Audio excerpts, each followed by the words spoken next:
안녕하세요. 이번에는 제3장 사회조사 연구의 절차와 유형 부분에 관해서 노가리를 또 풀도록 하겠습니다. 먼저 저희 책에는 제목이 사회조사 연구라고 되어 있는데 제 개인적인 생각으로는 사회조사 연구라는 표현보다는 사회조사라는 표현이 훨씬 더 정확하고 적절하다고 판단이 됩니다. 그래서 제가 앞으로 떠들면서는 사회조사라는 표현을 사용하도록 하겠습니다.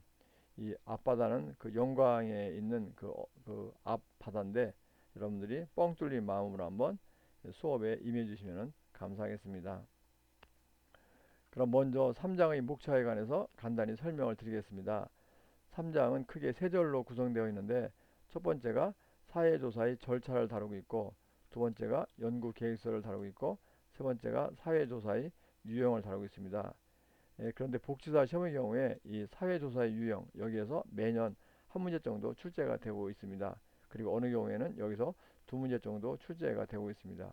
그리고 이 사회조사의 절차 부분에서는 한 뭐 2, 3년 또는 3, 4년마다 한 문제 정도 출제가 되고 있는데 또 때에 따라서는 거의 매년 한 문제씩 출제가 된 경우도 있었습니다.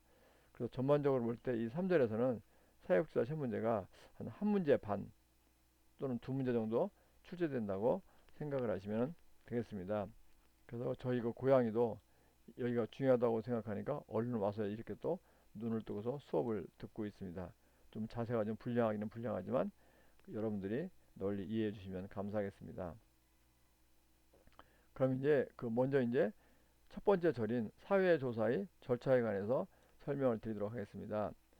그 사회조사의 절차인데 이 절차를 갖다가 어떤 학자는 그냥 단계라고도 표현하고 또 어떤 학자는 과정이라고도 표현을 하고 있습니다. 그래서 뭐 사회조사의 절차, 뭐 과정, 단계 다 비슷한 말이라고 보시면 되겠습니다. 근데 이제 그 말씀드리고 싶은 것은 첫 번째는 그 이런 거 단계를 이제 좀 전에 미리 말씀드리는 것이 이 사회조사라는 것은 자기 멋대로 진행하는 것이 아니라 어떤 그 일련의 단계를 거쳐서 실시가 되고 있습니다. 그래서 그것을 미리 말씀을 드리고요. 그런데 이제 또 하나 이제 말씀드리고 싶은 것은 첫째는 이런 거 단계란 것이 학자나 책마다 좀 차이가 있다는 것입니다. 저희 책은 현재 단계가 하나, 둘, 셋, 넷, 다섯, 여섯 이렇게 이제 6단계로 구성이 되어 있습니다. 그런데 책에 따라서 이런 단계가 뭐 7개일 수도 있고 8개일 수도 있고 등등 이 단계의 개수는 책마다 차이가 많이 납니다. 그리고 물론 이제 이런 그 제목의 경우에도 이런 이제 예를 들면 저희들은 이제 문제제기인데 이런 그 제목의 경우에도 약간 책마다 좀 차이가 있습니다.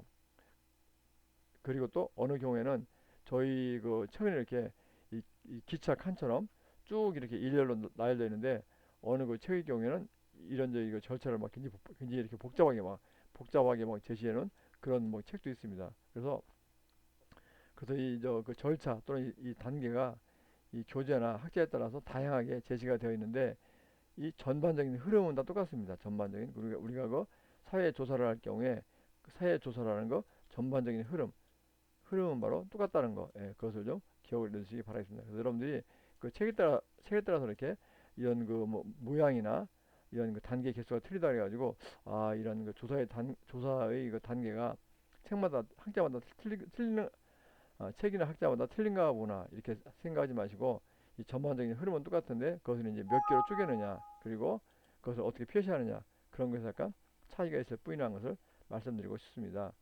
그리고 또 하나 말씀드리고 싶은 것은 이런 거 단계란 것이 여기 1단계 끝나고 나서 2단계 가면은 1단계하고 빠이빠이 다시 2단계에서 3단계 가면 또 그 앞에 있는 거 1단계하고 2단계는 빠이빠이 그렇게 되는 것이 아니라 계속 이제 만약에 그 단계를 진행하면서도 또 때에 따라서는 거꾸로 이제 이전 단계를 이전 단계로 가가지고 그 수정하고 보완하는 경우가 있다는 것입니다. 예를 들어 제가 이제 3단계를 거치다 보니까 갑자기 무슨 문제점이 생각나서 다시 또 2단계나 1단계로 돌아가지고 이 부분을 약간 보완하고 수정하고 추가하고 그런 상황이 생길 수가 있다는 것입니다. 그래서 그 사회조사의 단계는 딱 부러진 단계가 아니라 서로 이렇게 유동적이고 상호작용하는 그런 단계로 되어 있다는 것을 이해해 두시면 되겠습니다. 그런데 이 저희 책에 있는 단계를 보시면은 요 3단계 후부터는 거의 다 뻔할 뻔짜입니다. 우리가 이제 자료를 수집하고 처리한 다음에 그것을 분석하고 해석하고 결론을 내리고 보고서 작성하고 이 부분은 그냥 뻔할 뻔짜로 여러분들이 지금 현재 당장 감이 오지 않으시는 분들은 아마 이제 나중에 좀 뭐 수업을 진행하고 나서 보시면은 금방 감이 올 정도로 뻔할 뻔짜 이야기입니다. 그래서 이 자료를 수집하고 처리하고 분석하고 해석하고 결론 내리고 보고서 작성하는 단계는 뻔할 뻔짜이기 때문에 뭐 복사 시험에서 이렇게 출제도 되고 있지 않습니다. 그래서 여러분들이 이제 이 사회조사의 절차와 관련하여 신경을 쓸 건 바로 이 첫 번째 단계하고 두 번째 단계입니다. 그래서 이 문제 제기 단계하고 연구 설계 단계인데 이 부분이 약간 좀 헷갈릴 수가 있고 이 복사 시험에서도 출제가 자주 되고 있습니다. 즉 사회조사의 그 절차나 단계와 관련하여 출제가 될 경우에는 여러분들이 문제 제기 단계와 이 연구 설계 단계, 그 단계를 좀 구분을 잘 할 수 있어야 된다는 것입니다. 그래서 여러분들이 이 사회조사의 절차의 경우에는 이 문제 제기 단계하고 이 연구 설계 단계, 이 설계 단계를 좀 잘 구분하시고 이해를 하시면은 이 뭐 복사서 문제를 풀거나 또는 여러분들이 실제로 조사할 경우에 큰 문제가 없을 것이라는 판단이 듭니다. 그럼 이제 그 문제 제기 단계와 그리고 연구 설계의 단계에 관해서 간단히 설명을 드리도록 하겠습니다. 이 문제 제기는 이 문제 요 제기 대신에 문제 뭐 형성 또는 설정 이렇게도 표현합니다. 즉 문제를 형성하고 문제를 설정하는 단계인데 그런데 그 문제 제기 단계의 중요한 부분만 말씀을 드리면은 여기는 주로 이제 그 이론적인 고찰이 많습니다.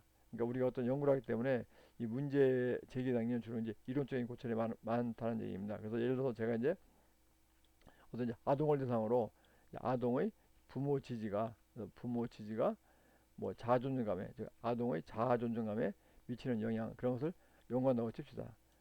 그럼 이제 이 경우에 이제 여기 보면은 아동의 부모 지지와 아동의 자아 존중감이 있기 때문에 여러분들이 이제 어떤 그 책이나 이제 문헌을 뒤져가지고 공부를 합니다. 그래서 한번 살펴본 다음에 그 이 부모 지지가 이 경우에 중요한 개념이 부모 지지하고 자아 존중감에 해당되는데 그러니까 이 부모 지지에 대해서 한번 살펴보고 정리하고 또 자아 존중감에 대해서 살펴보고 정리하고 하는 것입니다. 바로 이것이 이제 중요한 그 개념에 대해서 한번 나름대로 이제 고찰하고 정리하는 것이 되겠습니다. 그렇게 한다면 이제 그 부모 지지하고 자아 존중감 사이에 어떤 관계가 있는지 그것을 살펴볼 수가 있겠습니다.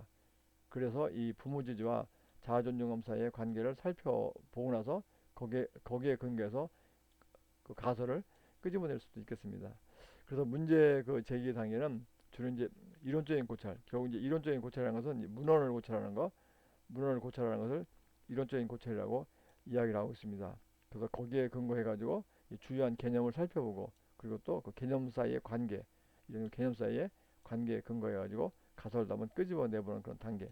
이것이 바로 문제 제기 또는 문제 형성 그 단계가 되겠습니다. 두 번째 단계가 이제 연구 설계의 단계 또는 조사 설계라고 그러는데 이 설계란 말이 영어로 디자인입니다. D-S-I-G-N 디자인이기 때문에 이것을 갖다가 이제 우리 한국에서 번역할 경우에 설계라고 번역하는데 어느 책에서는 번역하지 않고 그냥 영어 그대로 디자인이라는 말을 사용하기도 합니다. 그래서 책에 따라서는 연구 디자인 이렇게 한 책도 있는데 여하튼 한국말로 번역할 경우에는 설계라고 번역을 하고 있습니다.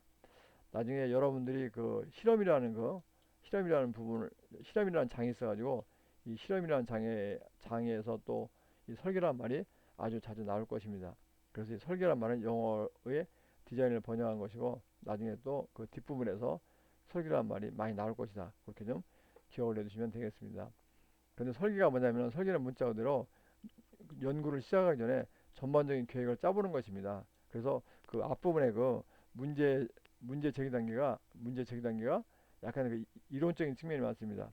문제 제기는 주로 문헌 고찰이니까 아까도 말씀드린 것처럼 문헌 고찰이 주로 이제 이론적 고찰을 의미하는데 이론적인 측면이 많다면은 이 연구 설계에서는 실질적으로 이제 실질적인 계획을 짜는 것입니다. 구체적인 계획을. 그래서 제가 이제 아까 좀 예를 들어보면은 아동 아동을 대상으로 이제 아동이고 부모 지지가 자아 존중감에 미치는 영향을 이제 조사한다고 합니다. 그럴 경우에 여기서 할 게 뭐겠습니까? 첫째 이제 자료를 어떻게 수집할 것인가. 즉 이제 부모 지지와 자전거 사이의 관계를 본다고 할 경우에 어떻게 그것을 조사할 것인가.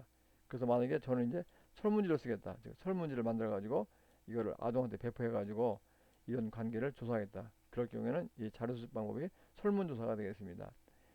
그리고 이제 또 하나 보면 이제 뭐냐면 이제 그럼 이제 부모 지지, 내 부모 지지와 자존심 사이의 관계면은 그럼 내 부모 지지를 어떻게 측정할 것인가, 또 이제 자존감을 어떻게 잴 것인가, 그런 게 바로 이제 측정이 됐습니다. 주요 변수의 측정 방법, 주요 변수 측정이 해당되고, 그리고 이제 아동 만약에 이제 아동을 대상으로 할 경우에는 조사 대상자를 구체적으로 선정을 해야 됩니다. 그럼 아동의 경우에 예를 들어서 제가 이제 대전광역시에 거주하는 뭐 초등학생, 이렇게 이제 이제 뭐 대전광역시에 거주하는 초등학생을 아동으로 선정하기로 했다고 치면 그것이 바로 조사 대상자에 선정이 되겠고, 그럼 만약에 제가 이제 대전광역시에 거주하는 아동 중에서 그 아동을 모두 다 할 수가 없으니까 그 중에서 300명을 뽑으라고 한다. 그럼 300명을 어떻게 뽑을 것인가? 바로 이런 것을 결정하는 단계가 바로 연구 설계 단계가 되겠습니다. 그래서 이 연구 설계 단계는 이렇게 이제 자료를 수집하는 방법, 즉 어떻게 자료를 수집할 것인가, 그런 걸 결정하고, 대상자를 누구로 할 것인가, 그리고 이제 대상자를 어떻게 이제 구체적으로 뽑을 것인가, 그리고 이제 이런 변수, 이 경우에는 부모 지지나 자존감 이런 것을 어떻게 측정할 것인가, 그런 것을 결정하는 단계가 바로 연구 설계의 단계에 해당된다고 보겠습니다. 그래서 여러분들이 혹시 복지사 시험에 대비해서는 연구 설계를 이렇게 조사 대상자를 선정하고 자료 수집 방법을 결정한다. 그것만을 좀 꼭 기억해 두시고, 뭐 더 이제 나아가서는 뭐 표본 추출 방법하고 측정 방법 그런 것도 결정한다. 그렇게 기억을 해 두시면은 이 혹시 복지사 시험에서 문제를 찍을 때 편하게 할 수 있을 것 같습니다. 그런데 이제 제가 이제 설명을 하면서 약간 버벅거린 게, 여기 보시면은 굉장히 용어가 많이 나옵니다. 근데 여러분들이 지금 현재로서는 배우지 않으셨기 때문에 어려워할 수 있는데, 이건 전부 다 나중에 뒤에서 다 배울 것입니다. 여러분들이 뭐 자료 수집 방법이라든지 이 모집단, 뭐 표본 추출, 또는 뭐 측정, 그리고 이제 뭐 자료 분석, 또는 설문지 작성 같은 경우, 실험 같은 거, 이거 뭐 조사 대상자 선정, 이런 건 전부 다 나중에 여러분들이 뒷부분에서 별도로 또 자세히 배울 것이기 때문에, 지금 그냥 여러분들이 휠이 감이 딱 오지 않으시더라도 그냥 지나가시면 되겠습니다. 너무 이제 어려운 용어가 많이 나오니까 저희 또 고양이가 슬금슬금 이제 도망을 치기 시작하겠습니다. 여러분들이 고양이를 부르셔가지고 같이 수업 시간에 들어오도록 애정 어린 마음으로 불러주시면 감사하겠습니다. 그럼 여기 또 잠깐 또 쉬었다가 나머지 이웃 부분을 계속하도록 하겠습니다. 예, 수고하셨습니다.